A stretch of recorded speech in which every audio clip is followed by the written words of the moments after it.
Christ Triumphant, June 1st, Daily Devotional by Ellen G. White. Prosperity sometimes causes spiritual downfall. Then I looked on all the works that my hands had wrought, and on the labor that I had labored to do. And behold, all was vanity and vexation of spirit, and there was no profit under the sun. Ecclesiastes chapter 2, verse 11.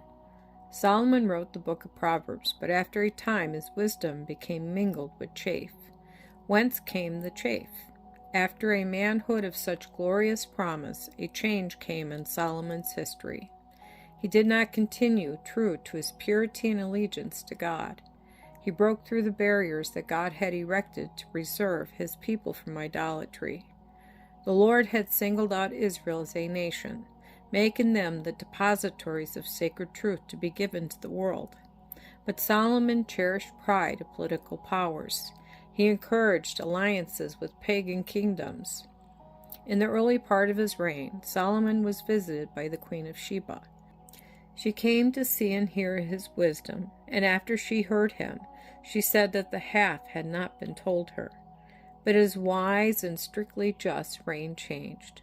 He who had known God and the truth made a great outlay of means to please his godless wives.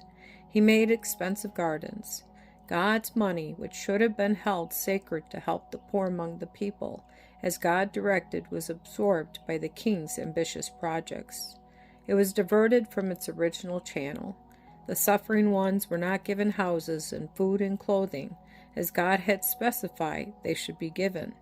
By his extravagant outlay of means, Solomon sought to please his wives and glorify himself. Thus he used the means that had been abundant and brought a heavy taxation upon the poor. His moral efficiency was gone, as the power is gone from a paralytic. He made an effort to incorporate light with darkness, to serve God and mammon. He felt at liberty to experiment in wild license, but Belial and purity could not mingle.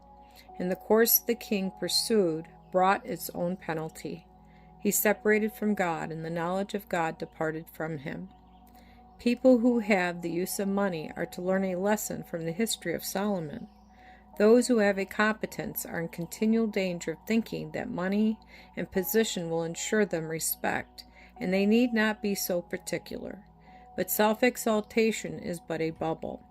By misusing the talents given him, Solomon apostatized from God. When God gives people prosperity, they are to beware of following the imaginations of their own hearts, lest they endanger the simplicity of their faith, deteriorate in religious experience.